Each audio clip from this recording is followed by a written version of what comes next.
It is 8:40 Newstalk Sauga 960 Raw. Mike Richards along with David Bastl. And, you know, when we have Chris from the Idea Shop on, there's always interesting books, interesting authors. He's got different angles on things that we either like or might like, what the audience would be entertained by. And it's always surprising because it's always so good, right? It's a not miss.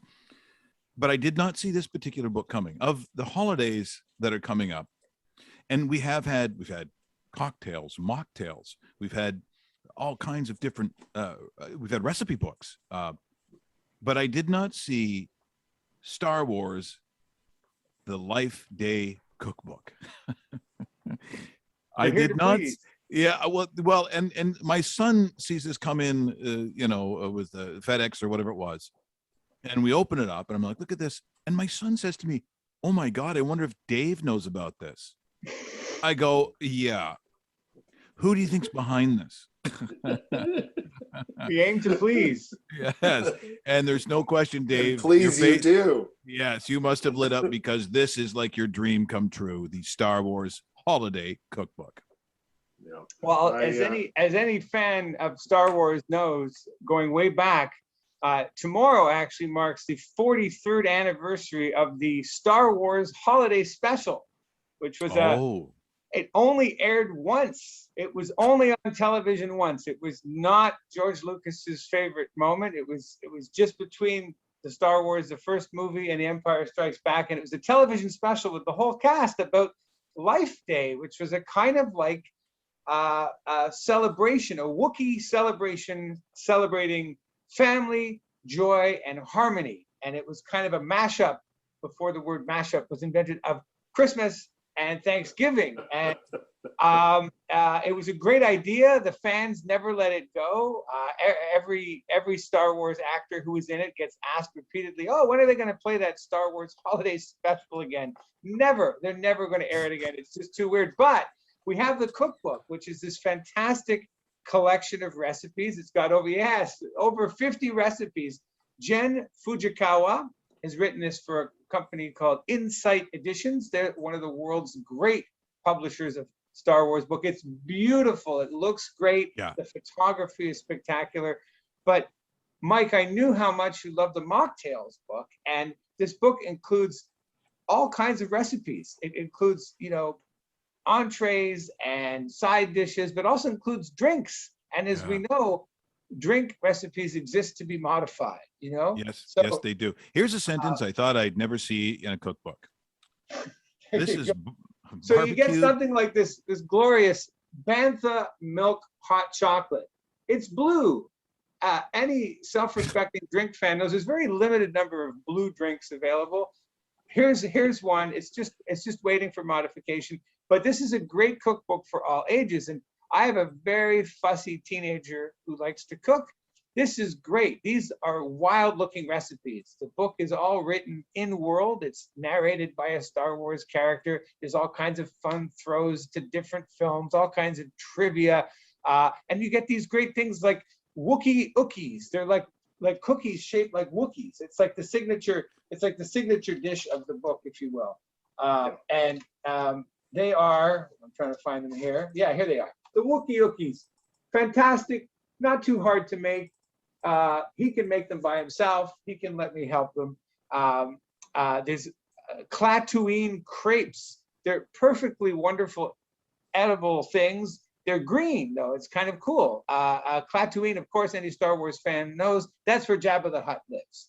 And you get all this sort of fantastic Star Wars trivia. And it's geeky baking at its best, and great fun.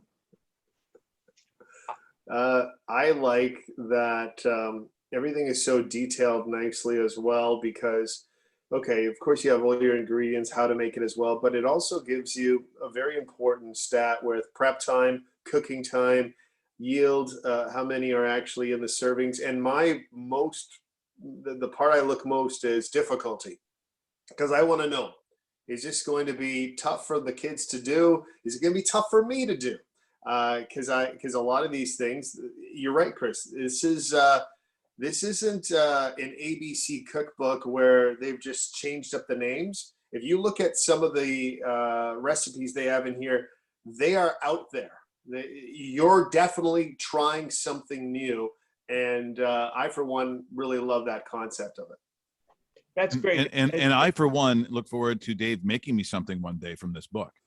Because that's gonna, So I'm gonna make you do this. I'm going to tell you, Dave, the one to impress Mike with when you drop by with that nice, pot outside the front door is the cerulean noodle salad. Yes. My son and I made that. My wife thinks it's a fantastic dish. She has no idea it has anything to do with Star Wars. It's just delicious. So brings the Star Wars magic to the kitchen.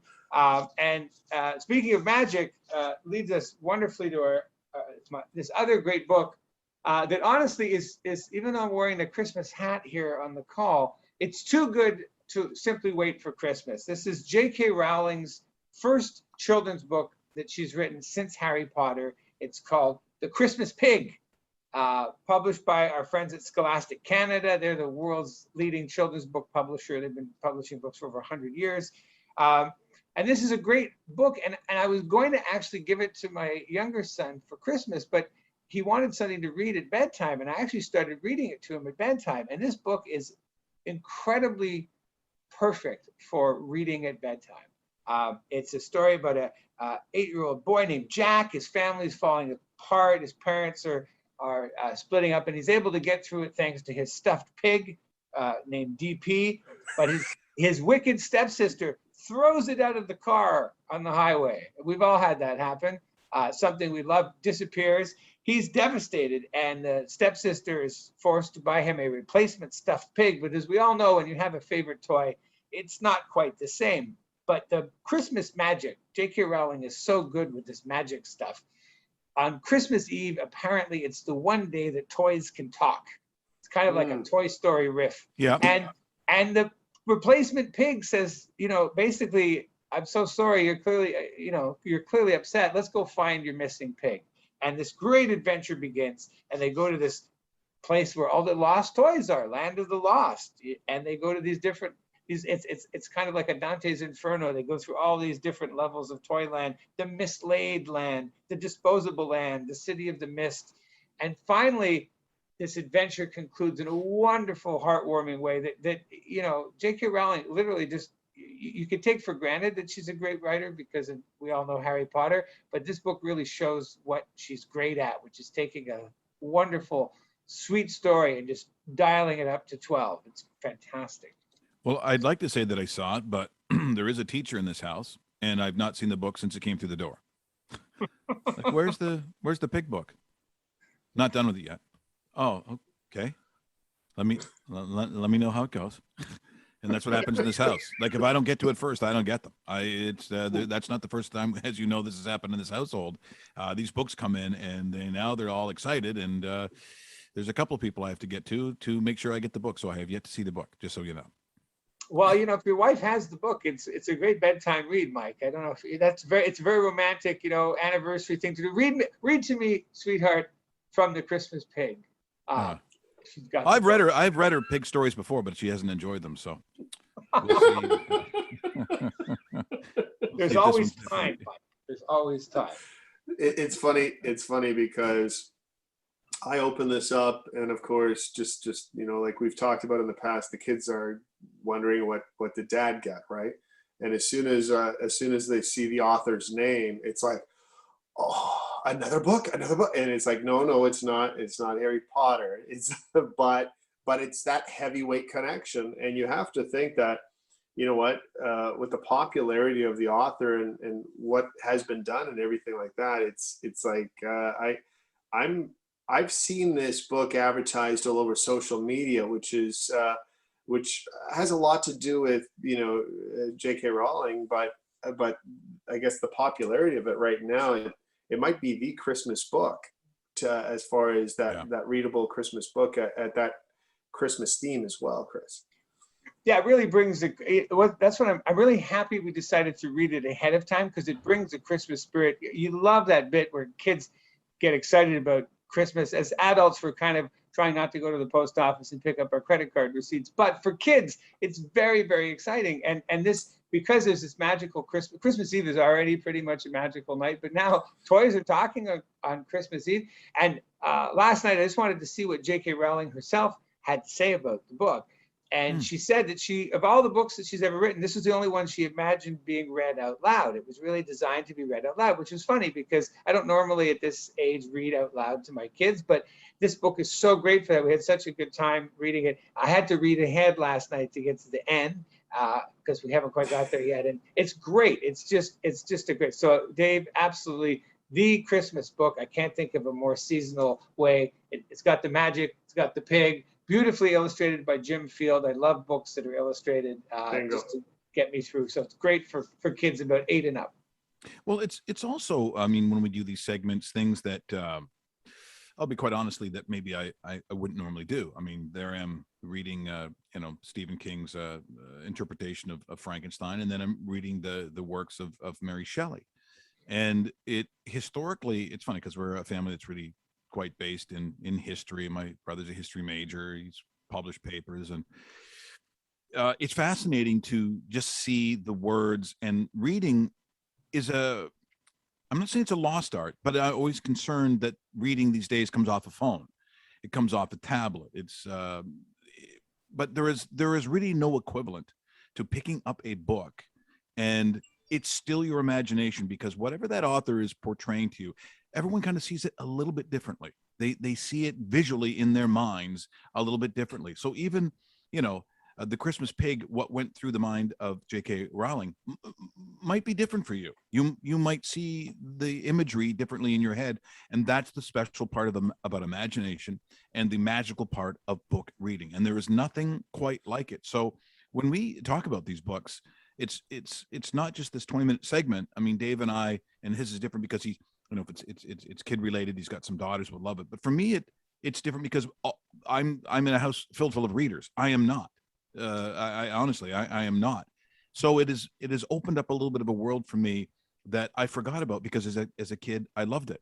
And it still is a special thing. And if you're thinking about truly a gift at Christmas, the gift of imagination, the gift of reading, it's what you can do on your own without a phone. It is something that is a gift that will keep on giving for the rest of your life. And so if someone who's young enough and they read the Christmas Pig, and maybe they're young enough that they haven't really seen or read the Harry Potters, that's what inspires the gift. That's what continues on. And really by the essence of what a gift is, then reading is that. Beautifully said. Beautifully said. It's great. I explained to my kids the other day, in reading a book, the destination is the same for everyone, but how you get there is different because it's happening in your head. And so you could, if there's a book with a bully, you can actually put that bully from grade 5 that drove you crazy. You can put him right in that story. That's your imagination, makes it personal. And the right writers, like J.K. Rowling is a fine example. She just knows that perfect balance. She's a little bit of kid inside her and enough adult to write it beautifully. And there's a few illustrations, not too many, lots left in the imagination. So beautifully put, Mike. And I know if a book comes to your house and it gets stolen right away, that's like winning a Giller Prize. It's a big deal. If you can't find the book, mission accomplished. Yeah, Someone's fallen in love with it. Yeah, well, it certainly has. Chris, love what you. Chris, Yeah, sorry. Chris, go ahead. before we go here, you're joining us next week. Can you give us a little bit of a sneak peek on what our listeners will be hearing from you for the second consecutive Tuesday? Well, next week I have a really interesting title for you guys. It's an author named Dan Levert, and he's got a book called Uncold Iron, and it's about bridges. Now, just to show the breadth and depth of the variety, I'm the guy who can go from J.K. Rowling to Star Wars to the 1907 Quebec bridge disaster. Dan is an engineer. He's going to be on the call with me. He's going to explain this in regular civilian terms that we can all understand. But the passion that this guy has for writing this book and what drove him to write it is just nothing short of astonishing. So certainly we're going to be talking about his book Uncold Iron, but also we're going to have him on the show, and it'll be great to hear from him how he came to write this book. Yeah, I look forward to it. I very much look forward to talking with him. Thank you so much, Chris. Another great segment and another sensational. It's called the Idea Shop for a reason, and It is. these are tremendous ideas. Thank you so much, and we'll talk to you again next week. Thank you, guys. Take care. Have a great week. That is Chris from the Idea Shop. Once again, TheIdeaShop.ca if you want to find it on Twitter. Just extraordinary books and great ideas.